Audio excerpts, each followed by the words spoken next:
Hai, saya Nazatu Fairuz dari Buat Orang Lapar. Okey, hari ni saya nak tunjukkan cara untuk membuat resepi quiche. Apa benda quiche tu? Okey, kalau nak tahu, jom kita tengok video ni. Untuk membuat quiche ni, saya tunjukkan resepi yang paling mudah, iaitu dengan menggunakan roti.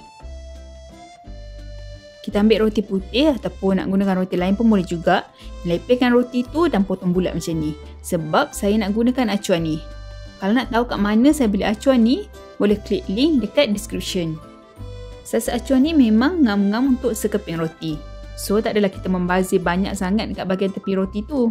Kita bentukkan roti kat dalam acuan ni, lepas tu boleh bakar sekejap lebih kurang dalam 3 minit sampai roti tu agak keras sikit. Sementara tu kita boleh buat dia punya inti. Untuk bahagian inti ni saya tumiskan bawang merah dengan sedikit minyak. Tumis bawang ni tak perlu sampai garing pun. Lepas tu boleh masukkan pepperoni. Selain daripada pepperoni, kita boleh gunakan ayam cincang, daging, sausage ataupun apa saja yang kita suka. Kita goreng sekejap bahan-bahan ni sampai bawang tu nampak keperangan sikit. Sebenarnya kalau nak terus masukkan bawang dan pepperoni ni kat dalam roti tadi pun boleh juga. Tapi saya goreng sekejap sebabnya bawang yang digoreng ni selalunya akan memberi rasa yang lebih sedap pada inti quiche ni. Kemudian kita boleh pecahkan 3 biji telur. Tak kisah nak guna saiz apa pun. Telur yang saya gunakan ni bersaiz B.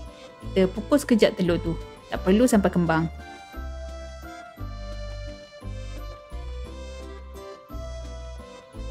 Kemudian boleh masukkan susu full cream.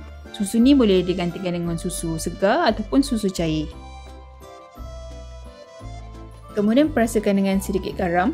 Garam tu boleh lebihkanlah kalau nak lebih rasa masin. Lepas tu saya masukkan juga serbuk lada hitam. Selain tu kita boleh juga tambahkan bahan-bahan yang lain. Contohnya macam serbuk cili, serbuk lada sula ataupun apa-apa jenis perasa yang kita suka. Okey, bila dah siap tu kita boleh ambil roti yang kita dah bakar tadi. Kemudian kat dalam roti tu kita boleh masukkan semua bahan-bahan yang kita dah sediakan tadi. Mula-mula boleh masukkan bawang dan pepperoni yang kita dah gorengkan tadi. Sementara kita buat ni, make sure kita dah panaskan oven dulu. Sebab bila lepas letakkan susu nanti, kita nak terus bakarkan quiche ni. Supaya bahagian roti tu tak kembang ataupun tak menjadi lembik. Untuk pepperoni dan bawang ni kita boleh letak berapa banyak lah yang kita suka. Lepas tu boleh masukkan susu dan telur yang kita dah bancuhkan tadi. Okey, kalau nak tengok banyak lagi video-video daripada Buat Orang Lapar, jangan lupa subscribe YouTube channel kami. Follow kami dekat Facebook, Instagram dan juga TikTok. Boleh like, komen dan share semua video-video kami. Untuk memeriahkan lagi bahagian atas quiche ni, saya taburkan dengan bell pepper dan juga cili merah. Tapi kalau tak nak letak pun tak apa, sebab ini terpulang pada selera masing-masing lah. Kemudian boleh juga taburkan dengan cheese. Yang ni saya gunakan mozzarella cheese.